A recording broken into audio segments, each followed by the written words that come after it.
रानी लक्ष्मीबाई, जिनका नाम झांसी की रानी और मणिकर्णिका एवं मनु के नाम से प्रसिद्ध है। उनका जन्म भारत के पवित्र भूमि शिव काशी की नगरी वाराणसी में एक मराठी परिवार 19 नवंबर सन 1828 को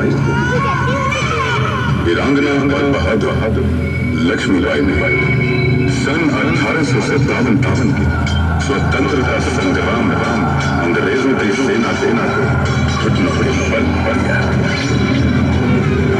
आज भी हमारे देश में झांसी की रानी लक्ष्मीबाई की वीरता की कहानी सुनाई जाती है और आखिरी सांस तक उन्होंने अपने देश भक्त होने का प्रमाण दिया।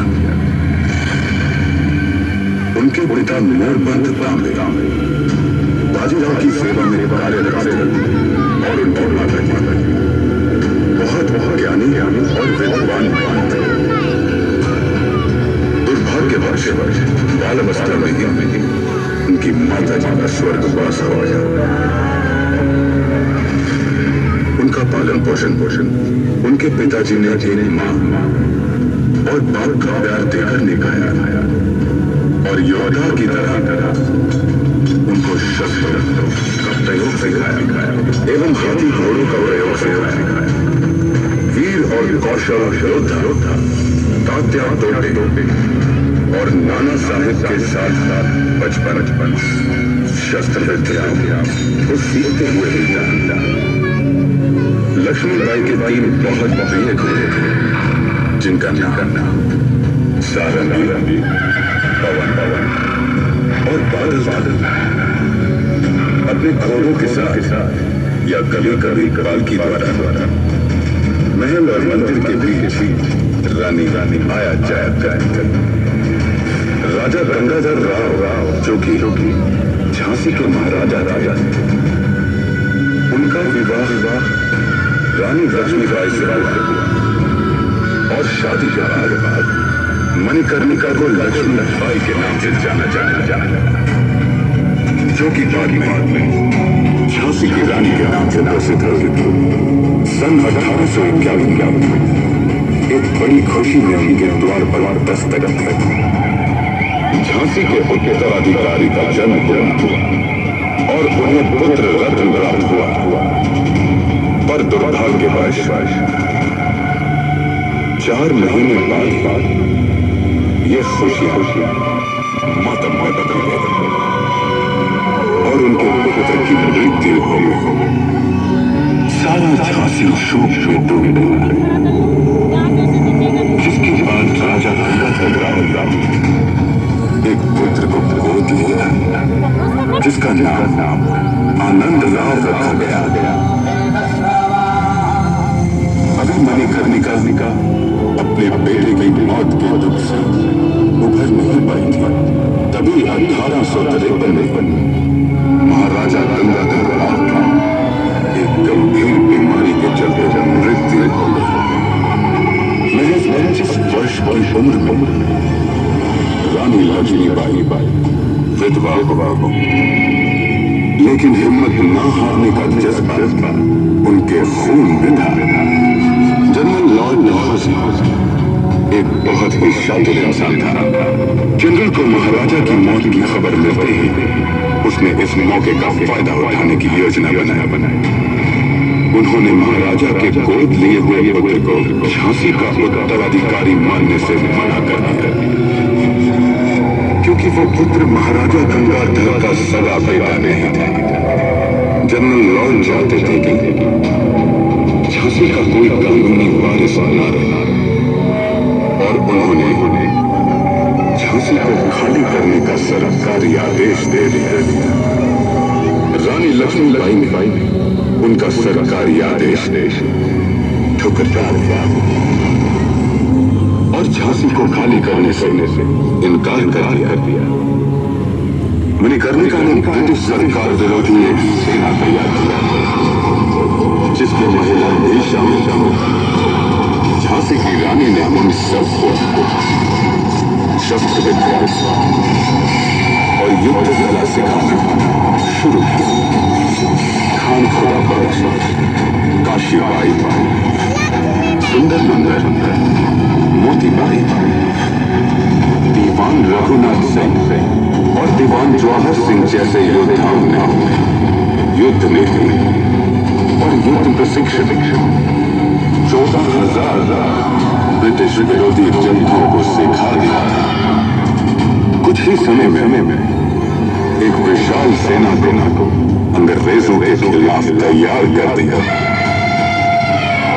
अब वह वक्त आ ही गया जिसका झांसी की रानी को बेसब्री से इंतजार था।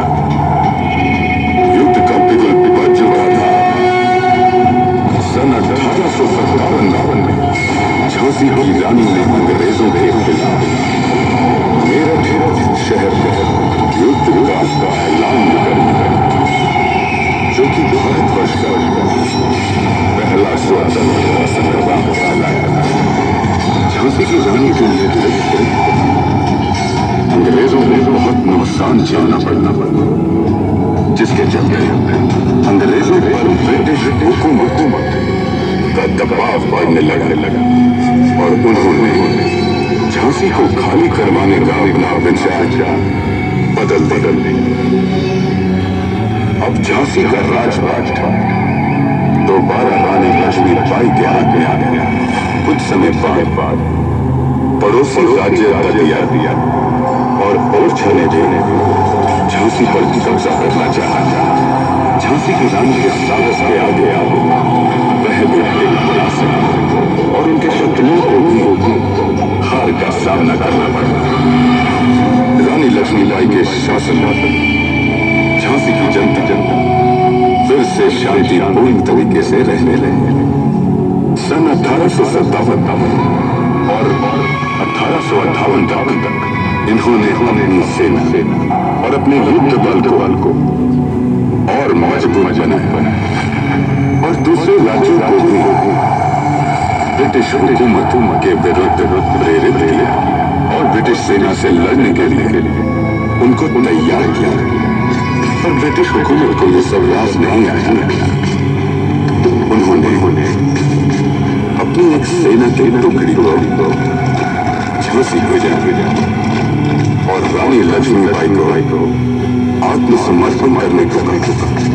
लेकिन वीर लक्ष्मीबाई अपने अटल निर्णय पर टिक गई। अब ब्रिटिश सरकार के हाथ पैर फूल गए थे।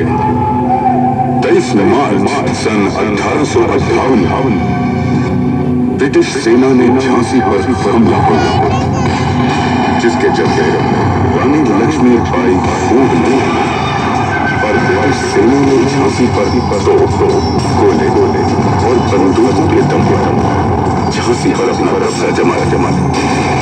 झांसी की रानी अपने घोड़े बादल पर बैठ पुत्र समेत कालपी चली।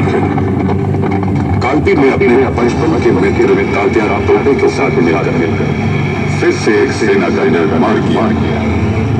दुर्भाग्यवश ब्रिटिश सेना ने कालपी पर भी हमला करना, वहां पर भी अपना कब्जा जमा लिया।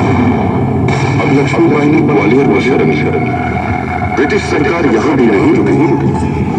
उन्होंने ग्वालियर पर भी धावा बोल दिया।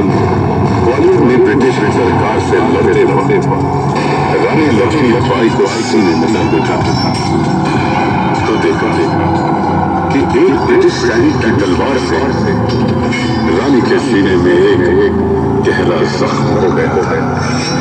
बावजूद इसके रानी बहादुरी के साथ लड़ी और उस ब्रिटिश सैनिक ने तलवार के एक बार से सर धड़ से अलग कर दिया।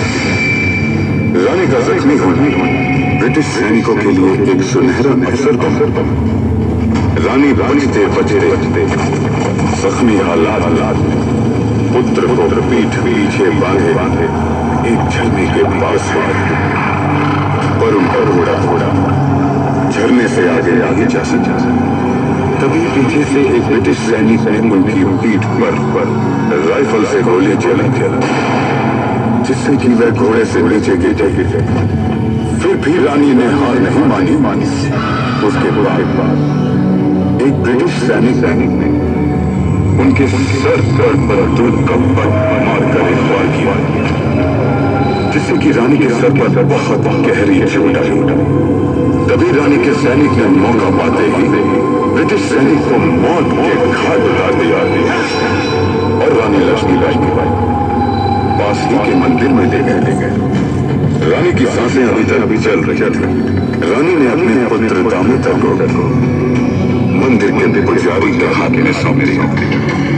उसके बाद रानी की सांसें तेज चलने लगी और उन्होंने अपने सैनिकों को आदेश दिया कि उनकी मृत्यु के बाद उनका शरीर ब्रिटिश सरकार के हाथ में नहीं आना चाहिए।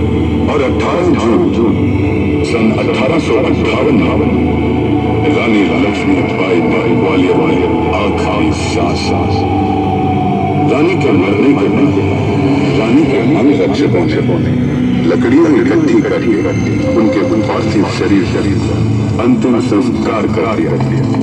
उसके बाद ब्रिटिश जनरल होरोज रानी लक्ष्मीबाई की तारीफ में कहा कि रानी लक्ष्मीबाई अपने युद्ध कौशल और युद्ध रणनीतियों काफी आनंद थी और ब्रिटिश विरोधी नेताओं में सबसे बलशाली और सबसे ज्यादा खतरनाक बुंदेले बोलों के मुंह हमने सुनी कहानी थी।